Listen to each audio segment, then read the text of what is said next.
தாய் மொழியின் சிறப்பு. உம்மு ஹாலித் ரலியல்லாஹு அன்ஹா அவர்கள் அறிவித்தார்கள், அபிசீனிய நாட்டிலே இருந்து நானும் ஜுவைரியா அவர்களும் வந்தோம். அல்லாஹ்வுடைய தூதர் ஸல்லல்லாஹு அலைஹி வஸல்லம் அவர்கள் அபிசீனிய தாய் மொழியில் என்னிடம் பேசினார்கள். இந்த செய்தி ஸஹீஹுல் புகாரியிலே பதிவு செய்யப்பட்டிருக்கிறது. ஒவ்வொரு மொழிக்கும் அந்த மொழிக்கே உரிய சிறப்பு தன்மைகள் உண்டு. ஒவ்வொரு இனக்குழுவிற்கும் அடையாளமாக இருப்பது அவர்களின் தாய்மொழி. ஒவ்வொரு தாயை போலவே ஒவ்வொரு தாய் மொழியிலும் அந்த மொழியும் சிறந்தது. உலகத்தில் ஏறத்தாழ 7000 தாய் மொழிகள் பேசப்படுவதாக ஒரு ஆய்வு தெரிவிக்கின்றது. நம்முடைய இந்திய தேசத்திலே நூற்றுக்கணக்கான தாய் மொழிகள் பயன்படுத்தப்படுகின்றது. யாரும் ஊரே யாவரும் கேளீர் என்ற புரிதல். இப்படிப்பட்ட அடிப்படையிலான பண்பில் இருந்துதான் வளர்ந்திருக்க முடியும். நமது மொழியை நேசிக்கவும் பிற மொழி பேசும் மக்களை மதிக்கவும் கற்றுக்கொள்ள வேண்டிய கடமையிலே நாம் இருக்கிறோம். மொழி பண்பாட்டினுடைய மிகப்பெரிய கருவூலம் உலகில் அடையாளம் காணப்பட்டுள்ள 6000 மொழிகளில் ஏறக்குறைய 43% மொழிகள் அருகி வரும் நிலையிலே இருக்கின்றது.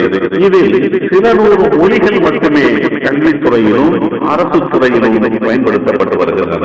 இந்திய ஒன்றிய அரசு கடந்த 2011ஆம் ஆண்டில் நடத்திய மக்கள் தொகை கணக்கெடுப்பின் அடிப்படையிலே இந்தியாவில் பேச்சு வழக்கில் சுமார் 121 மொழிகளும் 270 தாய் மொழிகளும் இருக்கின்றன என்ற புள்ளி விவரத்தை எடுத்துக் சொல்லியிருக்கின்றது.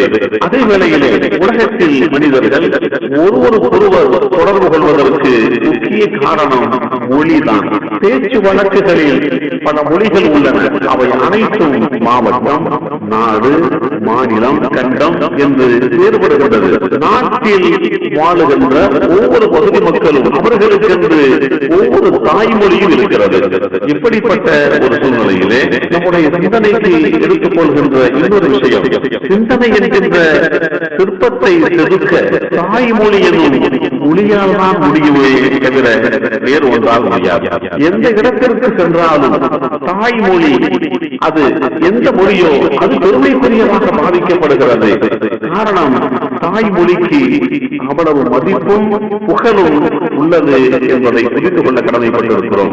தாய்மொழி என்பது ஒரு இனத்தின் அடையாளமாக பார்க்கப்படுகிறது. தாய்மொழியை காப்பதற்காகவே இந்த உலகெங்கும் பல புரட்சிகள் தோன்றி மறைந்திருக்கின்றன.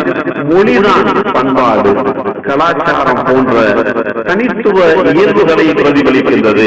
Russia, Cuba, Japan, China, France போன்ற நாடுகளிலே இன்று வரை தாய்மொழியில்தான் கல்வி கற்றுக் கொடுக்கப்படுகின்றது.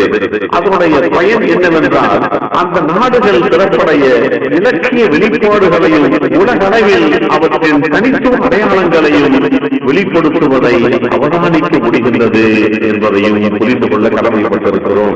எல்லாம் வல்ல அல்லாஹ் தஆலா மொழிகளுடைய சிறப்பை உணர்ந்து கொண்ட நல்லோர்களாக நம் அனைவரையும் ஆக்கி வைப்பானாக.